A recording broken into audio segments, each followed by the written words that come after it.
YouTube. এই YouTube নিয়ে আমার ইউটিউব জার্নির একটা ছোট্ট গল্প আজকে আমি তোমাদের সঙ্গে শেয়ার করব। আজ থেকে প্রায় 8-9 মাস আগে সন্ধ্যের দিক করে আমি একবার ঘুরতে গিয়েছিলাম, যেমন আমি প্রত্যেকদিন ঘুরতে যাই, তোমরা দেখেছো সেরকমই ঘুরতে গিয়েছিলাম। আর তখন আমার মনে হচ্ছিল দু একটা ভিডিও বানাই আজকে ঘুরতে যাওয়ার, সেটাই আমি একটা ভ্লগ হিসেবে ইউটিউবে আপলোড করব। দেখি পারি কিনা। ভিডিও করে বাড়ি এসে সেটাকে ভয়েস ওভার দিলাম, তখন ভয়েস ওভারটা আমার ঠিকঠাক আসতো না। তারপর সেই মিনি ব্লগটাকে আমি এডিট করে ইউটিউবে পোস্ট করি, অ্যান্ড তার সঙ্গে 1-2 করে সাবস্ক্রাইবার বাড়ে, ভিউজও বাড়ে। তারপর থেকে আমি রেগুলারিটি ভিডিও দেওয়া স্টার্ট করি।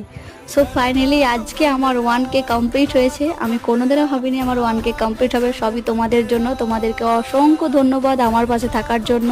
ইউটিউবে 1K সাবস্ক্রাইবার মানে আমার কাছে বিশাল ব্যাপার, যেটা আমি কোনোদিনও ভাবিনি। এইভাবে পাশে থেকো, আশা করি 1Kটাকে আমি আরও এগিয়ে নিয়ে যেতে পারবো।